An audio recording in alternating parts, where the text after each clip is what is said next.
So tonight's theme, and we chose authenticity, but really we chose it for a couple reasons.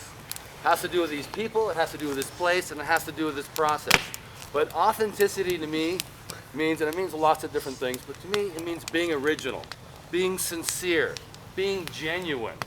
And so we're honoring Ryan and Kate and Matt and Kendall for these traits that I'm just kind of putting them together just for this little intro. And when I think of them, I think of authenticity. So I'm thinking of being genuine, original, unique. They're not affected. I don't see them as pretentious, okay? They're very unaffected. What I'm trying to say when I say they're not pretentious, they're not pretenders. They're not posers. What you see with these guys is what you get. They're comfortable with themselves, and they're comfortable with who they are. They're not trying to pretend. They know they've got some great talents, great strengths, and they know they're not perfect, and they're open to that. And I find that quite refreshing. We have a saying here, another saying here, it's beginnings are important. We're beginning this trip with these guys and at this place and with this theme because authenticity is important for this trip. We need authenticity. We need to be like these people. We come all this way to get away from the patterns, the comforts of home, to strip down all this junk and baggage that we bring, to kind of look into ourselves and get a better idea of who we are. What impresses me about these guys is when I see them at school, they are already keeping it real. They are already not carrying around their baggage and dumping it on you. It's like they've already been on a 4-week camping trip and are very comfortable in their own skin. And so when I look at them at school, I go, God, these guys, they look you straight in the eye, they talk to you, they're very humble with all their many talents, and I think they're also they're very modest in that way, but I think they're also open to where they need work and how they want to grow and their fears and challenges. And I just think that's a great way to approach life. I have a lot of respect for these guys. And so tonight we're going to honor Matt in this order, Kendall, Kate, and then finally Ryan. So this is how it works. I'm going to ask Matt to stand up here. Where's Matt? Matt. Any idea? And you know what? 25% of the kids figure out who's honoring them. We try to keep it a secret because it's so much better of a surprise out here. Do you have any idea who's honoring them? Have you figured it out? Maybe. You might have figured it out. Okay. Who do you think it is? I don't know. Let's find out. Okay, who's honoring Matt tonight? All right. Stand up here. Okay, you have to get your things. Okay, go grab it. And I'll just come up with a bunch of beautiful things to say about my buddy Matt. Brian, you better put your helmet on if you're going to stand next to him.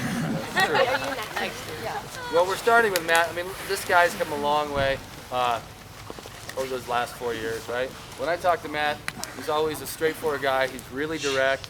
He's really humble. He's quiet, he's calm. He's a little bit of a nutcase if you get to know him, really. You never know he's a Halo warrior. But He kicked my butt in Halo. Exactly. This guy's a nutcase. But we're going to talk about the softer side. Okay. Point this way. You have this. Yeah, you got it? Okay. To help honor one of our classmates, we all got a sheet of paper asking us to compare our friend to a character from a book, an animal, or a person. I spent a bit of time trying to come up with one being to describe Matt.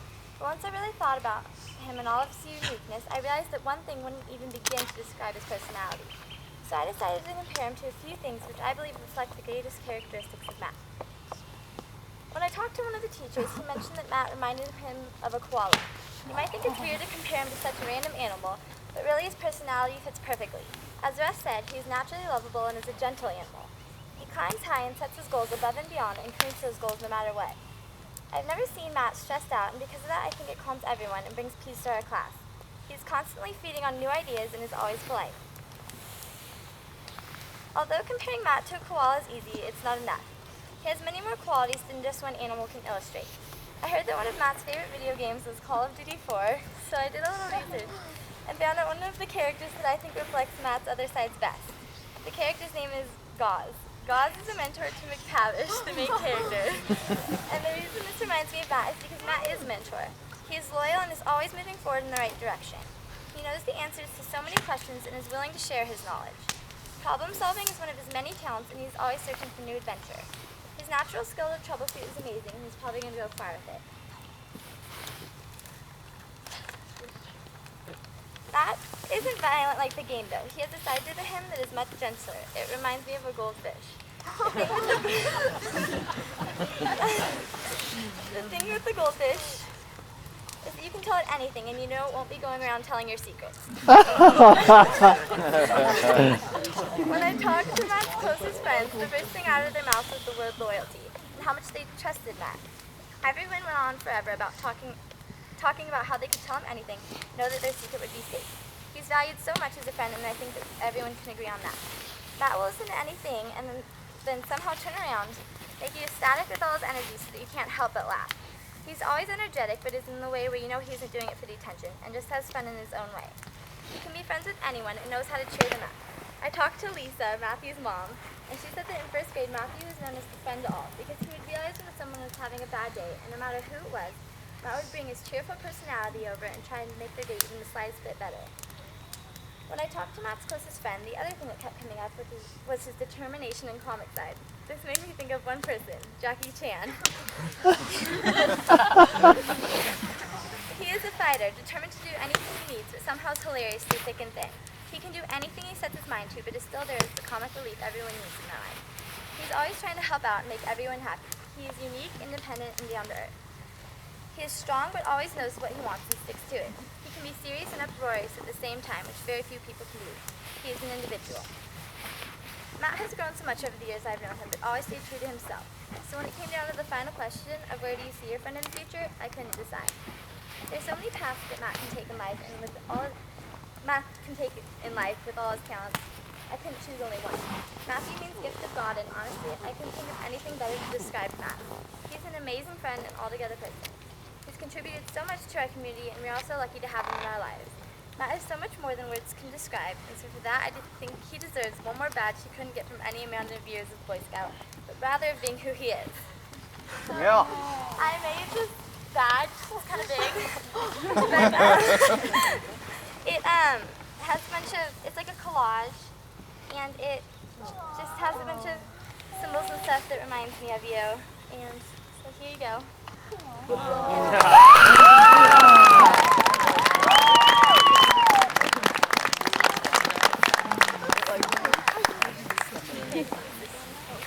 Auntie.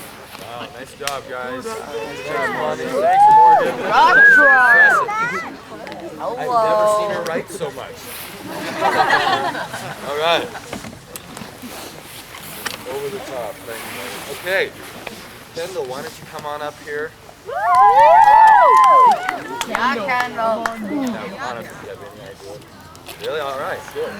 Good. Thank you. Might be a little scary, but it's going to be good. Okay. I can't even remember who's actually honoring. Yeah, right. Okay. So whoever's honoring Kendall, come on up. Who's it going to be? Nobody. Out of the darkness. Out of the darkness. Is that who I think it is? And Max.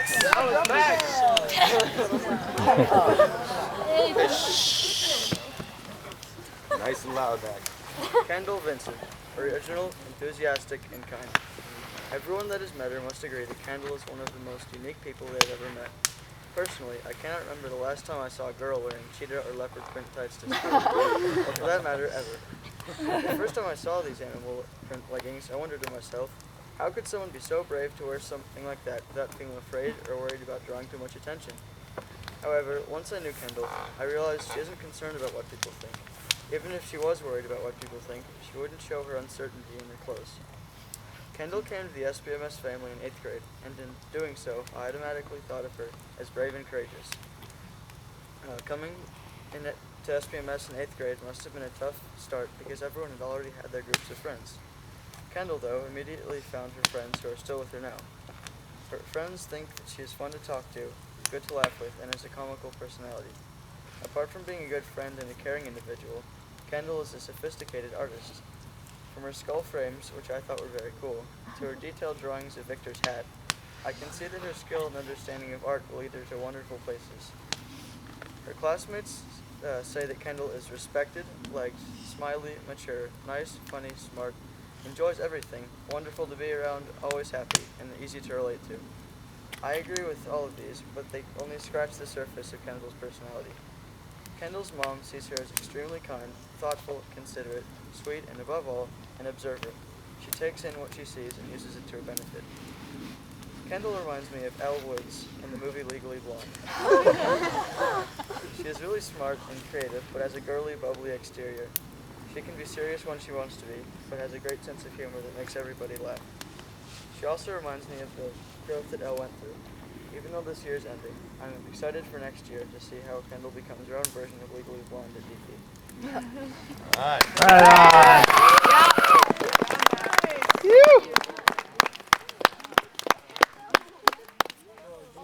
Thanks, guys. Okay. Kate, why don't you come on up here?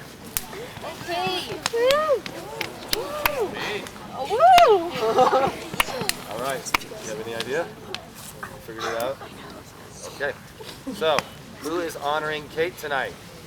Dun, dun, Dun, dun, dun, dun, dun, dun. Mitchell. Mitchell. I'm Mitchell. MJ. Matt. Uh-oh. You're kidding. Wow, a signal got through? Yeah. This year especially, I've gotten to know Kate. Kate has an infinite amount of good traits, so I decided to focus on her three most obvious characteristics.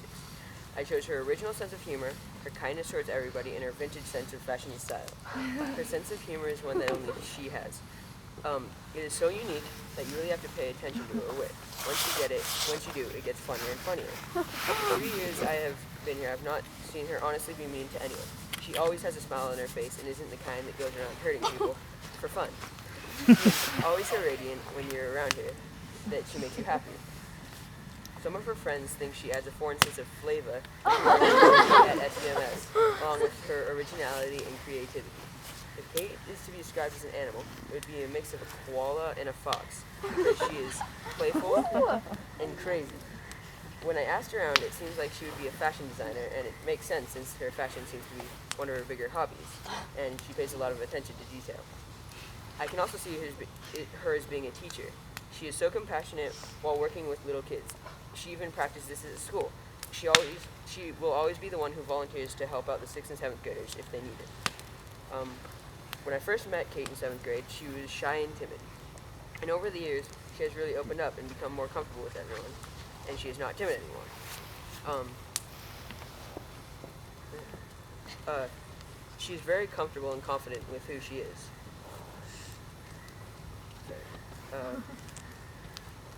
She's also a very hard worker. Even if she doesn't understand something, she tries until she does. She doesn't just let it go. If she was a character from a book, I think she would be Hamlet. Throughout the book, she was crazy. She had a crazy sense of humor, also kind of like Kate's. I also think she would be Yaga because she's kind of tricky. And Kate, I'm really going to miss you when you go to Santa Barbara next year. And you've been great this year as a friend. And Kate, everything's the same. What's that? What did you say last? Every group's the same? What do you say, Mikey? What's that? Yeah, and then every group doesn't really matter. I'm getting the video. Was that her? Yeah. It was in the car, remember? Okay, Ryan, the gentle giant, why don't you come on up here? Can't remember. I mean, All right. yeah. Figured it out? Friendly giant. Okay, who is honoring Ryan tonight? All right. I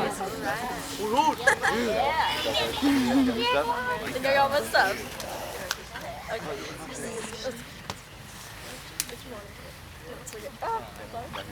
No, it's okay. I got it. So I get mine now. Okay.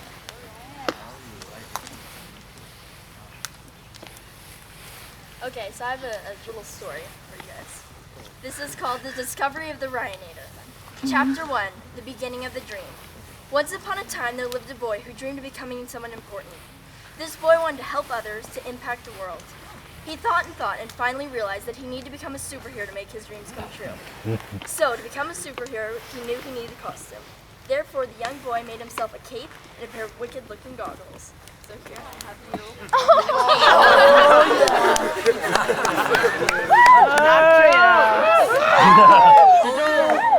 you. We're gonna need light. I wear these stretchy pants.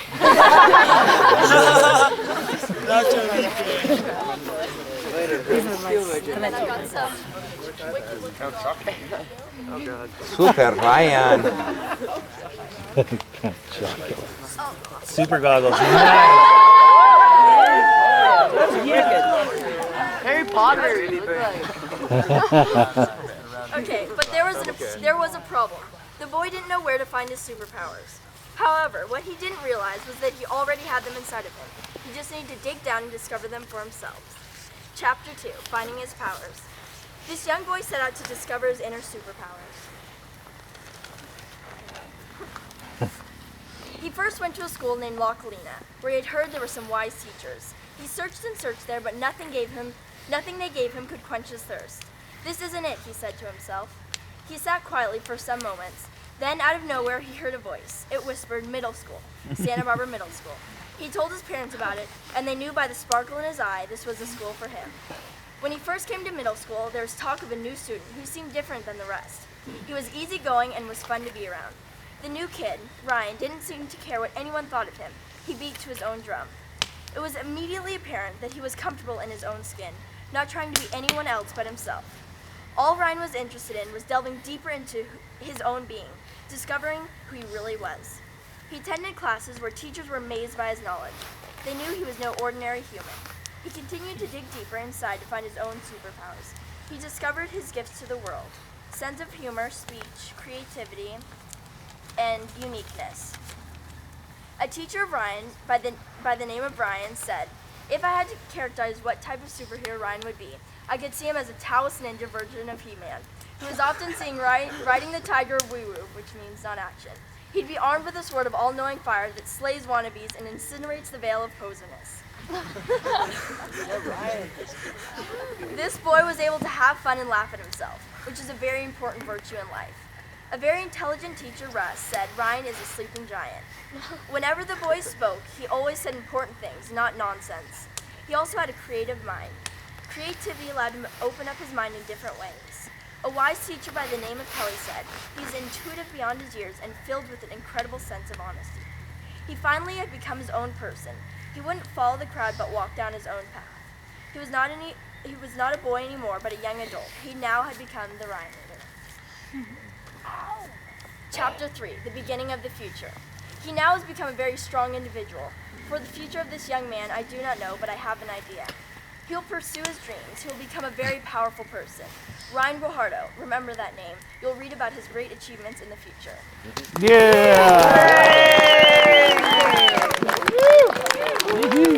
That was unique. Love you, Ryan.